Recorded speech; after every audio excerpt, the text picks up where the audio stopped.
Suppose this is a question. Where was Robert Brown, one of the NASA scientists, born? A. China, B. USA, C. Netherlands, D. Russia. And here's the paragraph. Robert Brown, a Dutch scientist, completed his study and moved to Russia to conduct his research as he needed an appropriate temperature to continue his research, which was not available in the United States where he was planning to go earlier. Now, which is the correct answer? It's quite confusing, right? So this is Japneet. Welcome back to my channel. I hope you guys are good. Let's jump straight to the video. Now here's the problem. You know that the answer is here. You know the location, but the thing is you are unable to answer. You are not that confident and आप try करोगे कि कोई ना कोई आप answer इसमें से forcefully fit करने की आप ट्राई करोगे कि कोई ना कोई इसमें से जो ऑप्शन है वो फोर्सफुली इसका आंसर बनाया जाए. So to find any correct answer, you should have the knowledge about three things. First is synonyms, second, grammar, third, concentration. Okay, so let me tell you the correct answer first. The answer is C. Yes, Netherlands. China was not even included. China तो include भी नहीं था, तो try करो उसको starting में ही eliminate कर दो. Now comes the USA. Take a look at the question and see where was he born. आप देखो जो है ये पास्ट फॉर्म में है क्वेश्चन, एंड क्वेश्चन की डिमांड क्या है. It's asking about the birth place. Robert Brown के बर्थ प्लेस के बारे में पूछा गया है. So if you have a look at the paragraph, you will come to know that he was just planning to go to the USA for his research purpose, and later on he cancelled the plans before moving to Russia. देखो Russia चला गया, पहले USA जाने का plan था, ठीक है, research के लिए. बाद में क्या है वो प्लान कैंसिल हो गया और रशिया चला गया वो साइंटिस्ट, क्योंकि वहाँ पे अप्रोप्रिएट टेम्परेचर उसको मिल रहा था. ठीक है. So where was he born. देखो एक तो ये मेथड हो गया, आप ट्राई करो सबको एलिमिनेट करो. तो क्या बचा? नीदरलैंड्स. ठीक है, तो ये भी ठीक है, बट यहाँ पे फिर भी आप कॉन्फिडेंट नहीं हो, सेटिस्फाइड नहीं हो. ओके, नीदरलैंड्स कैसे? अब यहाँ पे बात आती है सिनम्स की. People from India are called Indians, and वही चीज़ नीदरलैंड में क्या है, जो नीदरलैंड के लोग हैं उनको डच कहा जाता है. ठीक है, आयरलैंड के आयरिश हो गए, स्वीडन के स्वीडिश हो गए. ठीक है. So now let's move to those three important parts. The first one is synonyms. Where can we get a proper information about synonyms? So the only solution is try to read as much as you can. देखो यही answer है second वाले का.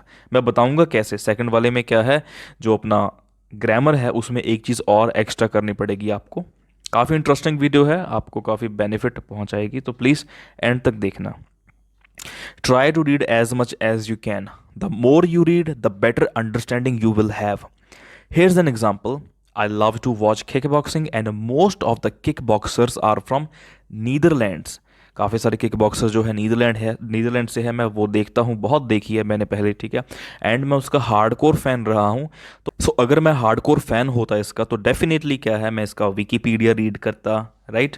तो मैं इसके बारे में काफ़ी ज़्यादा जानता. ज़रूरी नहीं कि मैं डॉक्यूमेंट्री देखूंगा, मैं इसके बारे में रीड भी करूंगा इस पर्टिकुलर किकबॉक्सर के बारे में, जो भी मेरा फेवरेट है या जो भी आपका फेवरेट स्पोर्ट्स पर्सन है. ठीक है, तो अगर मैं अटैम्प्ट करता यही रीडिंग, यही वाला क्वेश्चन, तो definitely it was easy for me to score. ठीक है. So there is just one solution. Try to read as much as you can. The best thing is watch international sports to get knowledge about different words. Now the second part is grammar. Okay, listen. There are two steps to improve grammar. First of all, just read the basics which you can find on the internet. After clearing your basics, you can move further to the second part. That is same as the first one.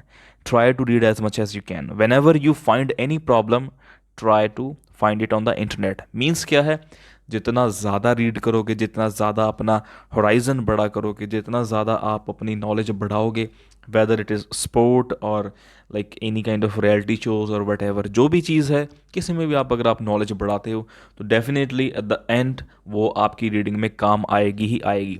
देखो यार, एक बंदा अगर जहाँ पे रुक गया है, जहाँ पे खड़ गया है, ठीक है, उसके आगे वो नहीं बढ़ रहा, ठीक है, अपने आप में कोई चेंज नहीं लेके आ रहा, तो वो बंदा क्या वहीं रुक जाएगा. अगर आप अपने आप में रेगुलर कोई ना कोई चेंज लेके आते हो, तो आप वहाँ पे नहीं रुकोगे, डेफिनेटली आप बढ़ोगे. अगर कोई चेंज नहीं लेके आओगे, वैसे ही आप practice regular same strategies use करते रहोगे, तो उससे आगे नहीं बढ़ पाओगे। ठीक है, तो चेंज लेके आनी पड़ेगी भाई। Okay, now comes the third point, that is how to improve concentration. Concentration कैसे इम्प्रूव करनी है, तो यहाँ पे मैं आपको सिंपल से 3 पॉइंट्स बता देता हूँ। First of all, avoid distractions. इस पर मैंने वीडियो भी बनाई है, तो प्लीज़ मेक श्योर कि आप जाके देखना। एंड अगर आप नए हो, सब्सक्राइब ज़रूर कर देना। आपकी जो डिस्ट्रैक्शंस हैं, फॉर एग्जांपल मोबाइल फ़ोन है, यार जितना यूज़ करना है कर लो भाई, 2 घंटे यूज़ करना है कर लो, बट हाँ आफ्टर 2 आवर्स मेक श्योर कि ये वाला फ़ोन आपका साइड पे पड़ा होना चाहिए जिस पे आप वीडियो देख रहे हो। ठीक है, आप अपने पास जो भी आपकी डिस्ट्रैक्शन है, कुछ भी हो सकता है, गर्ल बॉय फ़ोन कुछ भी हो सकता है, ठीक है, तो उसको अवॉइड करो, माइंड में से उसको भगाओ, फिर रीडिंग सॉल्व करो। रीडिंग नहीं सॉल्व करनी तो try to read as much as you can, जैसे मैंने बताया। ठीक है, इंटरनेट पे देखो, इंटरनेट पे नहीं तो सिंपल न्यूज़पेपर लो, द ट्रिब्यून लो, उसको सॉल्व करो। सॉल्व इन द सेंस कि उसको पढ़ो। जितना ज़्यादा पढ़ोगे, 2 घंटे 3 घंटे, उतना बेटर है। अगर 4 घंटे पढ़ोगे तो डेफिनेटली वो टाइम जो है रीडिंग सॉल्व करने का आपका कम होता जाएगा। यानी कि अगर 20 अगर 1 मंथ की प्रेपरेशन कर रहे हो, आप 2-2 घंटे रेगुलर पढ़ो। वही टाइम आप बढ़ा सकते हो अगर आप थोड़ा जल्दी आप क्लियर करना चाहते हो अपना रीडिंग पार्ट। ठीक है, और दूसरी चीज़ क्या है, जस्ट बिगिन।